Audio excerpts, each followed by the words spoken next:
Welcome to the Jill on Money Show. It's Tuesday, April 9th, and we are here trying to help you make better financial decisions. Doesn't have to be the best. Better is fine. Really, we don't need to optimize. This whole idea of optimizing your life, I just don't get it. Just throw out these 4-hour work week books. And frankly, after having our conversation with Cal Newport about productivity, it's all baloney. We don't even know how to measure productivity when you're a knowledge worker. So, if you make a widget, sure. If you think, not so much. I mean, I guess, Mark, we could say productivity is how many shows we put out a week, but then it would be, who cares? What if they're lousy shows, So just don't put the pressure on yourself. And we are here to relieve pressure or anxiety if you're feeling it. So if something's going on in your life and it is at all related to money, go to our website, jillonmoney.com, click the Contact Us button. Let us know if you'd be willing to come on the air live. You just check the box. Mark does everything else. While you're on the website, we've got all sorts of stuff that lives there. We've got our free weekly newsletter. And of course, we also have a way for you to spend a few bucks. You can buy my book, The Great Money Reset. This is really a way to try to identify a change in your life that is a smooth one, that doesn't really put your savings, your investments at risk. So check it out, The Great Money Reset, available in paperback. And also our service, Jill on Money Live, where you have access to quarterly live webinars for a year, bonus video content. And when you join now, you can go back and look in our catalog. So you can check that out. All right, let's do some emails. This is from S. And S's subject is, can we buy a second house right now for cash? All right. S says, my husband and I have been in disagreement about purchasing a second home with cash or a very small mortgage. Okay. Here are the ideas and the stats. We are going to be leaving our primary residence within 5 to 6 years or sooner if conditions are favorable. The estimate for our home, according to Zillow, about $710,000 to $715,000. We owe $194,000. The interest rate is 3.75%. They're both 61. They're going to retire in 8 or 9 years. Possibility of part-time work and maybe past 70. Not sure about the income. Maybe 50 or 60 grand. No pension, no annuity, no rental property, no big assets, a few coins. Husband's income, 150 to 170,000 minus 20. We have to pay for our own health insurance. It's our largest monthly bill. Okay, what do they got in savings? All right, S has a Roth IRA with $242,000, traditional IRA $212,000, brokerage account $204,000, ETFs, cash bonds, some mutual funds, another brokerage $86,000. I think out of the $204,000 in brokerage, we have about $100,000 in cash for emergencies. Also, inherited IRA. I was like, well, at first I'm reading this, Mark, and I'm like, this is not good. But here we have an inherited IRA, just about $600,000, a brokerage account for $740,000, an HSA with $78,000, a little cash, some I bonds, and a small amount in a 401k. They have then they've got some other accounts which amount to another, let's call it about 600,000 in $700,000 in retirement, another 100,000 in some stock, and they manage their own accounts. They're conservative. They spend about $5,500 a month. My idea is to have the property now to enjoy it a bit, get away from the hectic work schedule. And I'm concerned he will never be able to enjoy all that he has saved. Okay, we've got some life insurance. Kids are grown.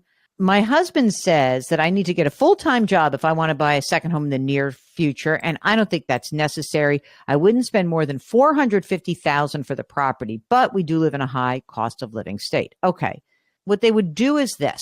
I think this is how they would do it. They would take the money in their brokerage. They'd sell some stuff out. They'd buy the house. We lose the liquidity, okay? But remember, she wants this. Getting a mortgage at this point for them is just silly. Here's my thing. Do you really think you're going to sell your house? Or in other words, what I wasn't sure about is she says, we're going to sell our house, but would they move to this second residence full time? If that were the case, I'd be willing to go along with this. But if they are going to buy this place and then try to quote unquote downsize, I'm not as psyched. What do you think, Mark? I mean, the only reason this is a possibility is because of all the inherited money. Otherwise, no, I don't see how this works. I mean, it's possible because of those inherited accounts, but Yeah. yeah, are they going to be left with one home or are they going to have two homes? That's the key. If you're going to basically say, we're doing this now, we'll take money out of the brokerage account, because hopefully what you did was you got a brokerage account that you inherited that you got to step up in cost basis. That's my hope. And you could sell some of that out. You sell most of that out and you've got your money, you buy the house. Now, you have that and you buy that second home. And then when you're ready to move from the first home, that the money basically gets replenished. Then I think it works. It's Otherwise, I it's don't know. clear it's clear they're not on the same page. She wants it, he doesn't. To some extent, I would say that you have other issues and we'd love to talk to you guys together. How about that? This is John, whose subject is, where do I go next? Okay. I'm not as well off as most folks I hear about, but what's next for me and my family? I lose sleep about being able to afford where I live, which is in California. My tax bracket is 35%. Money quickly comes in and goes out, even though we have a thoughtful budget. My wife always tells me we're way ahead and fine. All right, let's see what we got. All my savings and work bonuses have gone to paying down my home and refinancing. What? Well, here you got a big problem. Mark, they have a rate of 1.75%. Why are we paying this off? Is it a balloon? Maybe it's a balloon.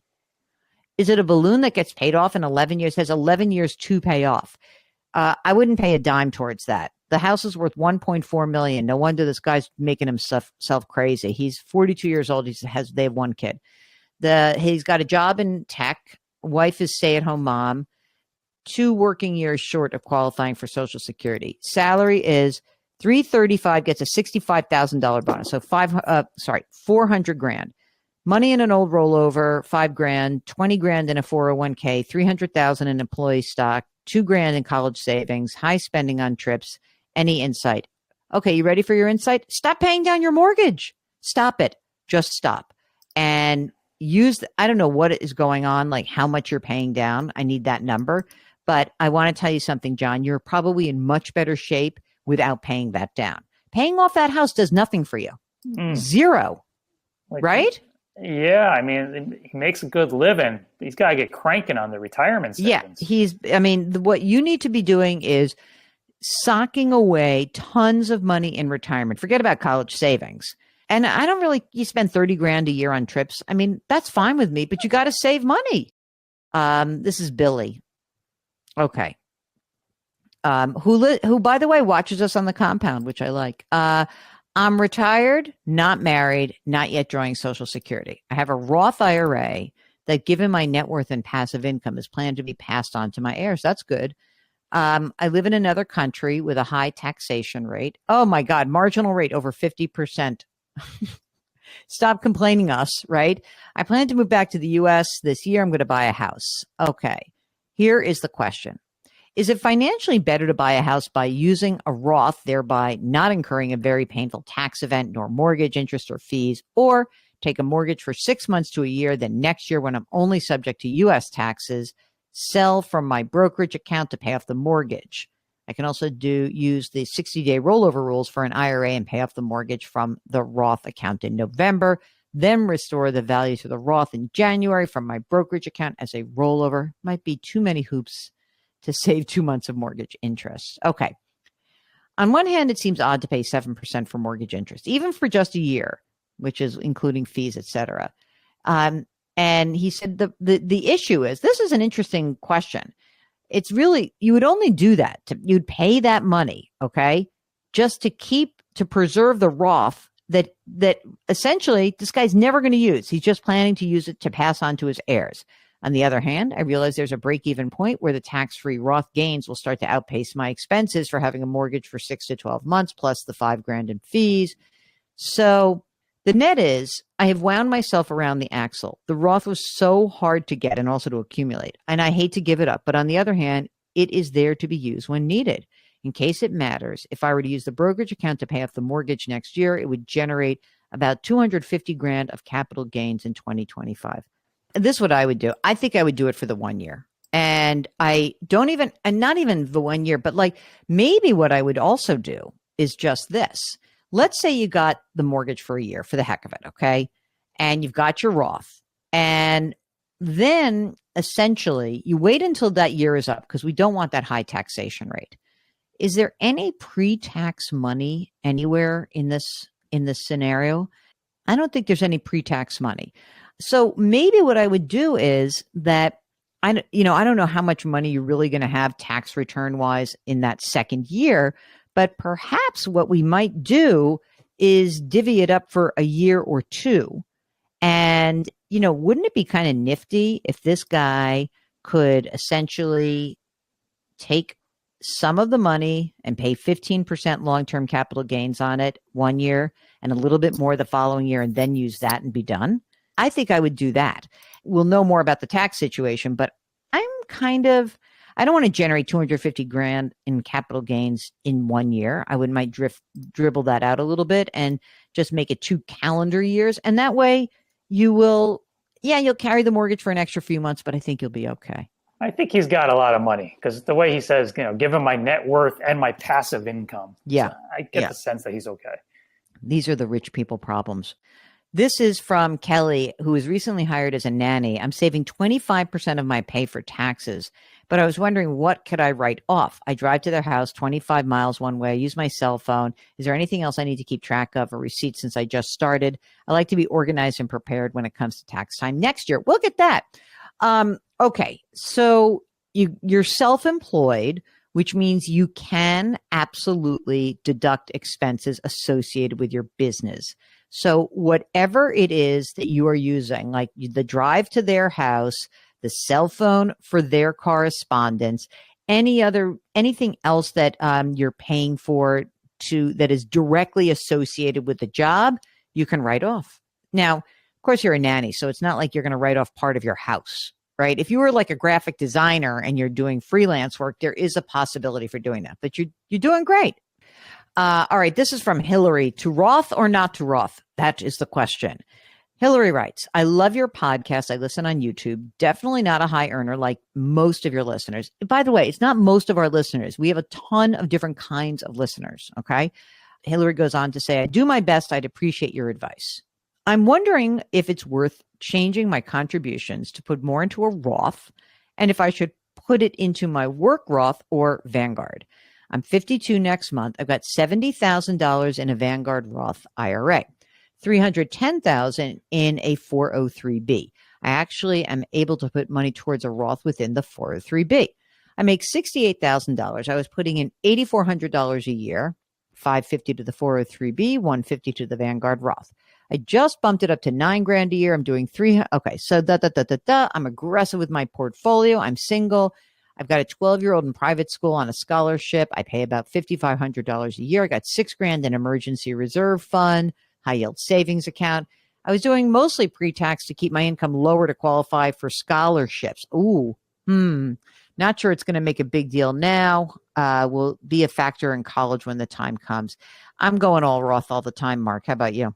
I'm going all Roth, and I'm probably leaning using Vanguard over the 403B. I'm guessing there's better options. Yeah, that's what I think. I think I would max out my Vanguard with the Vanguard Roth, which means you could put $8,000 in there because she's over 50, right, gang? So it's $7,000 plus the $1,000 catch up. So you can put in $8,000. I want a little more in your emergency reserve fund, by the way. And let's see where she lands from there. This is here's the subject. Change your work, change your wealth, change your name, and move to another town. Hello to Jill and to the ever dependable Mark. I found your show a few months ago, and I've become an avid listener. I've also enthusiastically shared it with friends and family. My siblings and I will occasionally repeat back your signature sign-off, but just to make each other laugh, we tweak it. For example, we got good laughs out of change your work, change your wealth, change your name, and move to another town. So here's an unusual request. If you happen to be feeling playful this April Fool's Day, please consider modifying your delightful Hallmark sign-off to a surprise your listeners and prank my siblings. It would lift someone up. Anyway, thank you for all that you both do. My wife and I plan to write back with a detailed question about whether we're on track to buy a house despite high rents and ghastly daycare costs. All in good fun. B&B. Mark, let's give it to him now. It's a week later. So the thought ready? that counts. Here's the thought that counts. Hey, gang, that's it for the show. And thank you so much. And we are always delighted to really take every single one of your suggestions to heart. So let's get right to the end of the show. You can subscribe on the Odyssey app, wherever you find your favorite podcast. And of course, please try to do something nice for someone else today. And as Brady and his wife like to say, change your work, change your wealth, change your name, and move to another town. Thanks for listening. We'll talk to you tomorrow.